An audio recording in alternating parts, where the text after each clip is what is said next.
guys, what up? My name is Lyudmil, and I will be talking about discoveries. I'll be talking about big ones, small ones, personal ones, silly ones, all those fascinating things you didn't quite get or understand while working from 9 to 5 or just scrolling through Facebook in the office. So there I was, working my ass off in a ministry, opposing the civil servants with my idealism, doing a startup, dealing with an ex-girlfriend, and finishing my bachelor's degree. Now, this being said, that's my work desk. And I made my first discovery when I sent this picture to a friend of mine. And when she replied, I was fascinated. So basically, unlike me, she was working on a hammock on a tropical beach in Thailand. The biggest difference between us being that she was simply not giving a fuck. No bosses, no suits, no nothing. It's just chill. She was so laid back, she was about to fall down. So right after I finished my bachelor's degree, I quit my job, I quit the startup, I bought my plane tickets to Bali, Indonesia, where I stayed for a month. And I stayed there for a month in order to study the art of Ailak from the master herself. Yeah, thank you, thank you. I was actually a good student.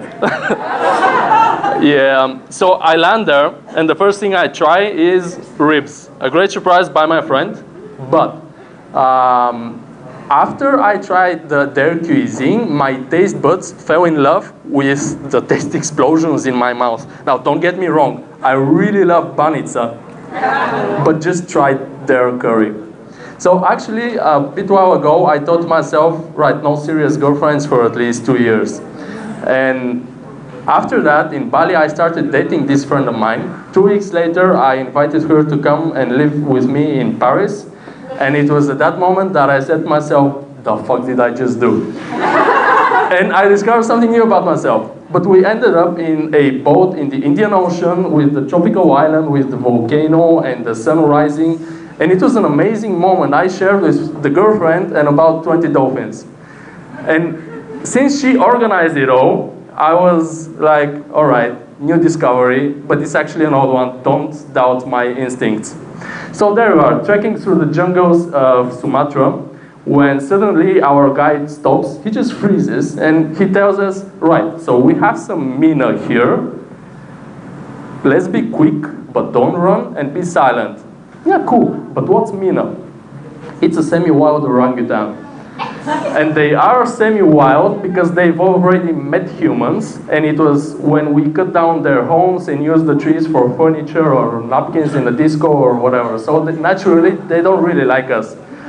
And also, they expect you to give them some food, and if you don't give them food, they go medieval on your ass. So we were chased for about 20 minutes, and it was at that moment that I discovered a new feeling, running for your life. Because it's not like going in the club and hitting on the girl or some like gorilla guy, because you know you have a chance, but there, no. I mean, you can't just kick the gorilla in the balls and run for it. And when you travel, you meet a lot of locals. This guy, his name is Buyong, and he is a hunter. He provides food for his family when he hunts in the jungle. But one day, the government bans hunting there, and he's left with breaking the law in order to survive. And even though he has been branded a destroyer of what he loves, of what's his passion. I mean, he was like a kid on this tree. He still managed to persevere. I mean, this guy was amazing. And yeah, so another thing I wanted to tell you are the discoveries that I made in Morocco.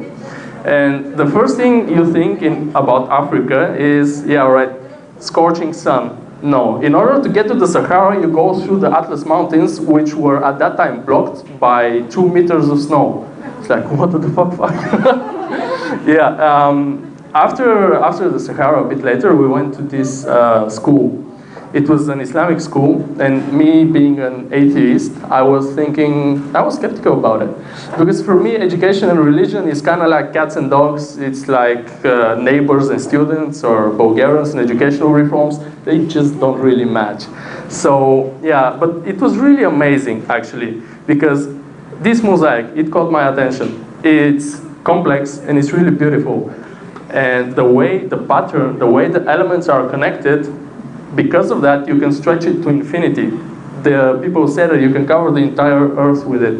And it's amazing. And then you think, right, so what if you use this thing and teach it to children and explain the endlessness of space or the way the planets are interconnected, because it's all a loop, it's all a pattern. And then I was thinking, all right, well, maybe religion and education, they can actually coexist under strict rules. Yeah, but in Morocco, it's not legal to kiss your girlfriend unless you're married, of course. And you can go to jail. And there I am standing in the car, and on the car window right next to me, an ass smashes. And so the Moroccans, they don't really care about that, because the ass of the guy, he was making out with a girl secretly, and yeah, they don't really care. So as a conclusion, I'd like to say a quote. The only thing that can keep you from going mad is uncertainty. But for me, it's also curiosity. It's the thirst for the new, the thirst for adventure, and that's the difference between living and just existing. Thank you.